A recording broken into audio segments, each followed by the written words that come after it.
Well, good morning, everybody. It's great to see your bright and shining faces all around our nation. Welcome again to Online Home Church and our celebration of the first Sunday of Advent.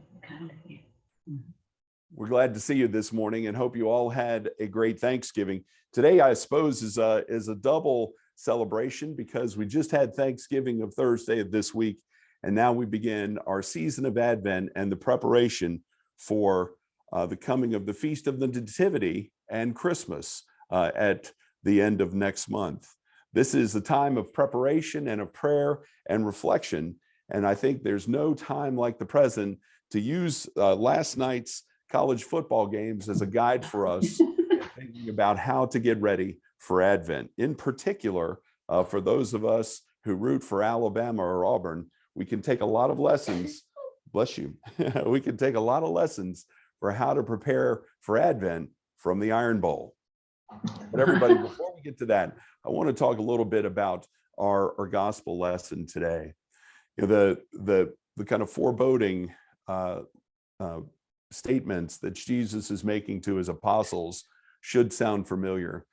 Just last Sunday on Christ the King Sunday, we heard Jesus tell the apostles that not one stone on this mighty temple will stand after the kingdom of heaven draws near, and nation will fight against nation and kingdom against kingdom.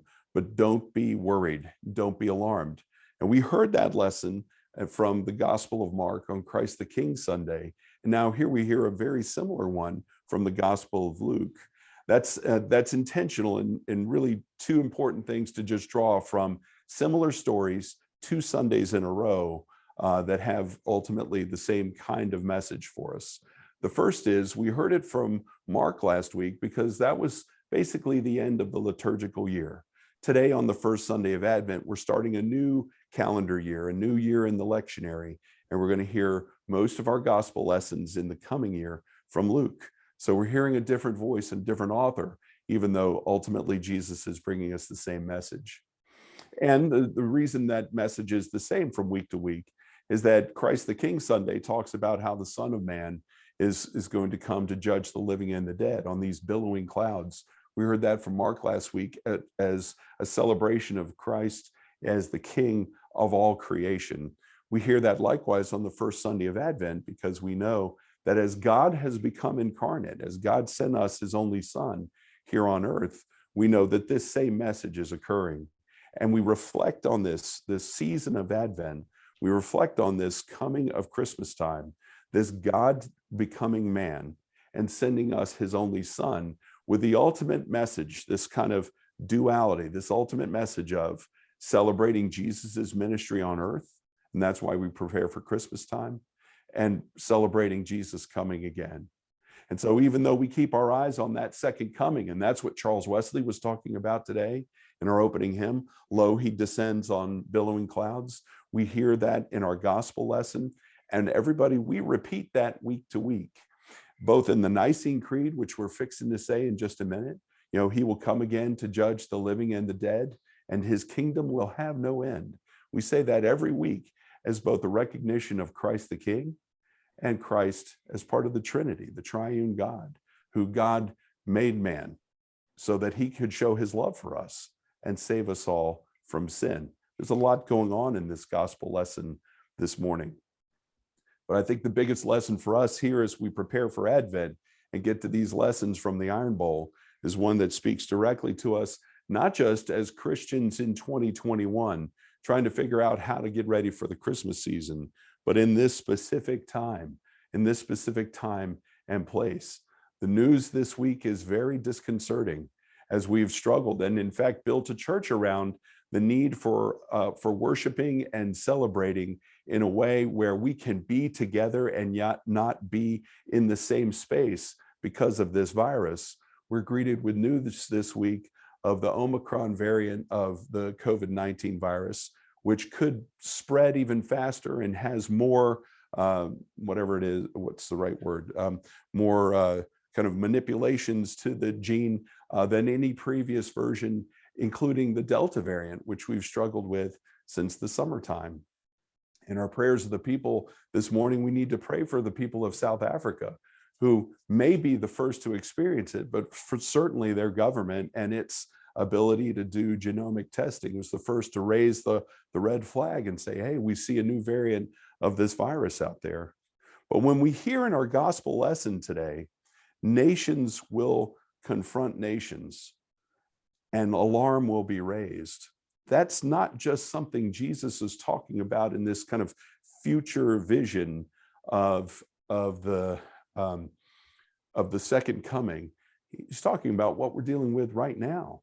Because as South Africa raises the alarm for the Omicron variant, then all of a sudden the European nations, the United States, and nations around the world said, okay, well, South Africa, thanks for the heads up on that. We don't want people to travel to our country from yours. We don't want them to bring us the virus. And South Africa and its government officials just yesterday immediately are raising cries of protest because they don't want to be cut off from the rest of the world as a result. Nation against nation. It doesn't have to be a war. It can be fighting this virus, which none of us completely understand.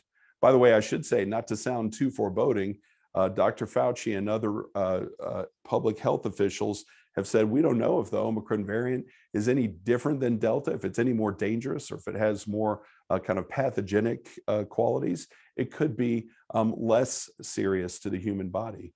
One never knows. But I think that's the ultimate message of our gospel lesson today, that we stick together and focus on heavenly things, because to worry about all of these earthly things is simply not God's will and doesn't ultimately serve his purpose. When Jesus is telling the apostles, hey, all of this stuff's going to get real, as the kids like to say, before it gets better, then we need to reflect on that and understand that, sure, the news is sometimes going to be bad. We're going to hear about increasing cases, increasing deaths. The stock market's going to dip. Nations are going to argue with each other in the press.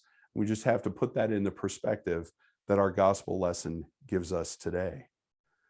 When Jesus talks about this lack of preparation, he says, don't sit around in dissipation and in drunkenness, and be ready, because that second coming, that day is going to come, and those who are unaware are going to be caught like a trap. I couldn't help but think of that on my walk this morning. I'm looking at Caroline because I always get a good eye roll when I talk about my morning walk.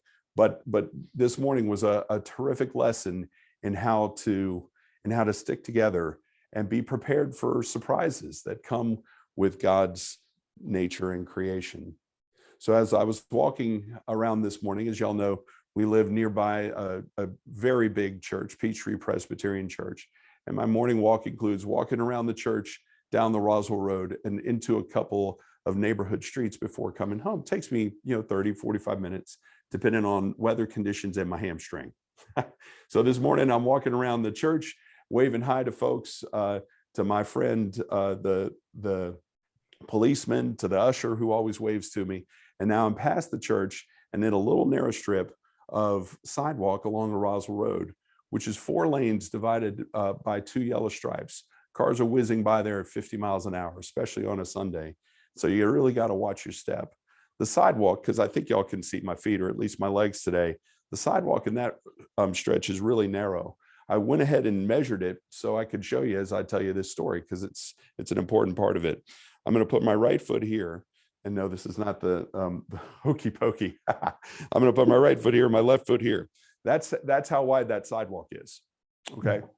And so as I'm walking down the sidewalk, which is kind of no man's land, it's then not very frequently traveled. And so it's covered with fall leaves enough to come over the tops of my shoes. I'm on a little narrow sidewalk like this. There's a little patch of dirt and some rocks, and then the Roswell Road. And about 100 yards in front of me, I can see someone approaching me. It's interesting character, especially at 8 o'clock in the morning. He was black, head to toe, black ski cap, black young man, probably mid-20s with a beard, a black jacket, black pants, and black work boots. The only thing that let me know kind of why he was dressed this way is that each one of these things had a logo from an apartment complex nearby. I recognized it as just past the church up the Roswell Road. So he sees me coming, I see him coming. There's a tree in between us with branches. Again, this isn't a very busy part of the sidewalk. And so we're both over 6 feet. The tree's at about 5 feet. So we both have to pass each other on a narrow little strip with leaves everywhere, cars zooming by, and a tree to duck under.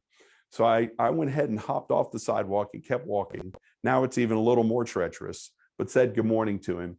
He smiled and said good morning to me. He was carrying some coffee in his bag, and said good morning to me.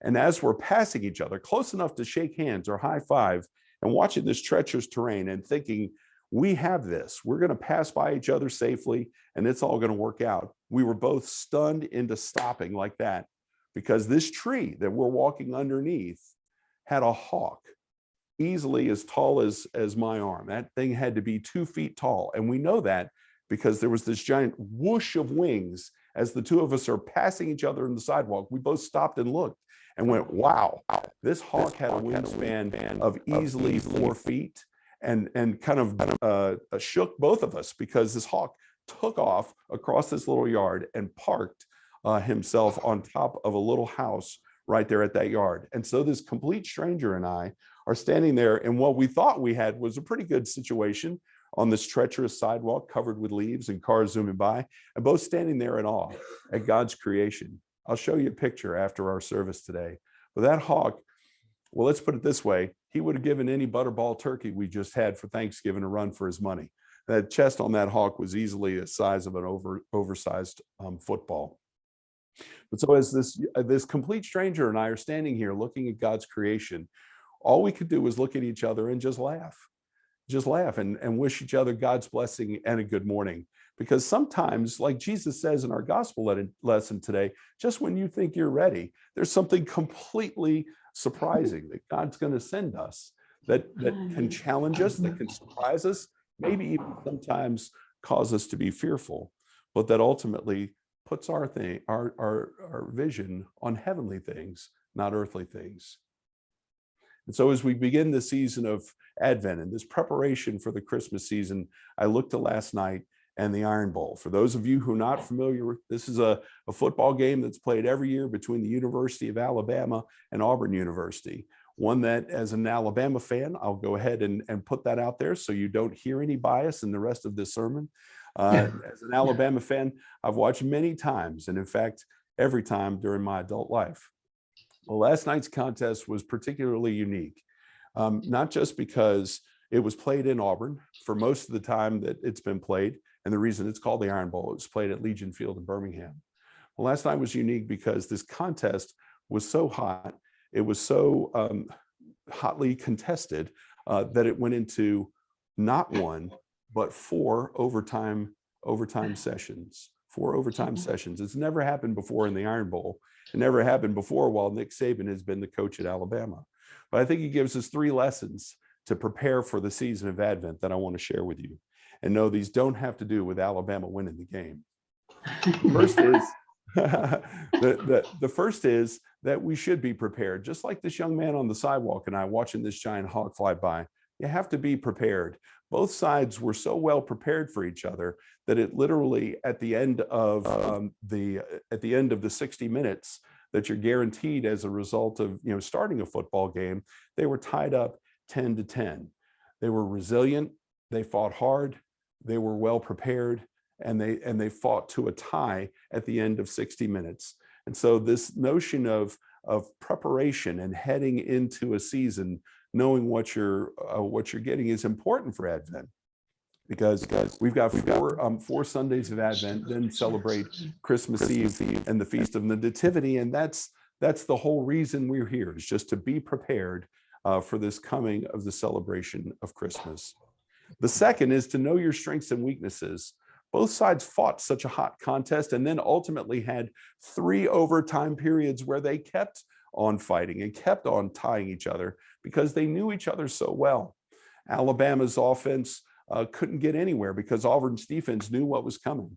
Auburn's offense, once it scored those 10 points, was completely shut down. And their quarterback, TJ Finley, I have to say, the Auburn quarterback last night was so impressive.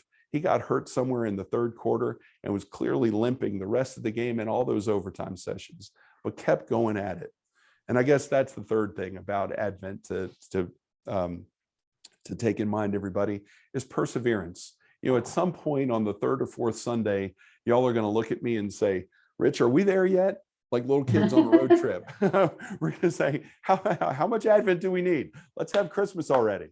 But that perseverance, that diligence that both sides showed last night is really remarkable. Neither side gave in. Neither side was ready to throw in the towel. And in fact, I think it's fair to say, even though Alabama had the higher score at the end of the game, it wasn't so much a win as a survival. And when we look at Advent and this season of preparation, sure, it's going to seem long. Sure, there's going to be points where we say, goodness gracious, can we just have Christmas already? But the reason there are 4 Sundays of Advent is because Christmas is such an important, not just festival and feast in our liturgical calendar, but it's so important for our way of thinking and our way of living as Christians. Christmas is where it all starts. And that hope that we have, that hope that those teams had, that if I just keep going at it, if I keep doing what I'm supposed to do, we're ultimately going to prevail. That hope that they had last night in their game is one that we should bring to the season of Advent. That hope that by diligence and prayer and reflection, the Christmas season will be more meaningful for us this year than it has in years past. And so I want to share one final thing with you. We'll talk a little bit more about this in our offertory. But on my walk this morning, after I had encountered my new friend on Roswell Road and seen this gigantic hawk and been surprised by that, I was walking through the neighborhood and found a bag. Now, it's pretty common to see trash on the side of the road, as y'all know, especially a busy one. But this I felt like was a unique opportunity that I wanted to share with you at the start of Advent. Because you'll note it's, I don't know how well you can see it from the camera. I'll kind of hold it up to the light. It's a typical nylon bag, like grocery stores give away, so that you don't have plastic or paper bags anymore. It's reusable and recyclable. And I noticed it in the gutter of the street this morning and said, well, that, it's just a bag in the street. But then I looked more carefully, and I'll hold it up so that y'all can see this. I looked more carefully because the tag is still on it. The bag has never been used, and the tag is still there. And I think here on the first Sunday of Advent, that's a message to us, a message to our family in particular. I don't know what we're going to do for Advent. The tradition, just like Lent, is to pick up a spiritual discipline or to give up something. The classic way Christians refer to Lent is, what are you giving up for Lent? Right? Well, Advent's the same kind of season of prayer, reflection, and preparation. But people don't typically talk about giving up stuff for Advent or taking on new disciplines for Advent, although the tradition is for sure the same. And so as we look at this bag that still has the tag on it, has never been used, I think it creates an opportunity. We take a look at Advent and say, we've got 4 Sundays and Christmas Eve to get ready for the coming of Jesus and the celebration of God incarnate. And this bag is an opportunity. Is it going to be something that we use to collect and give to others? Is it going to be something that we use to transport things around? Is it going to be something that we use to give to someone else so that they can use it to do good? We're going to think and pray about that, and we'll let y'all know about that next week, is how God guides us to use this bag. But I want to encourage you that as we talk in our weekly announcements about the offertory, that your contributions to the world don't always have to be financial, that you can share God's blessings, whatever he has given to you, with the world in the name of Jesus by simply using a bag, depending on how you decide and how God guides you to use it. And so as we conclude our sermon this morning, everybody, I want to share a special Thanksgiving with you. And we talk about the Iron Bowl, we talk about Advent, we talk about the second coming and the Omicron virus. There's a lot going on in the world. I just want to say thanks as we went around our table and gave thanks this past week. We also took time to thank God for you, and that we have this new congregation that's stuck together now for a good solid year and a half, and I hope continues to worship and celebrate together in God's name. We are blessed to have you with us and blessed to continue our celebration in the season of Advent as we head to Christmas. Amen. And now, with Christians around the world and across time, let's say together the Nicene Creed.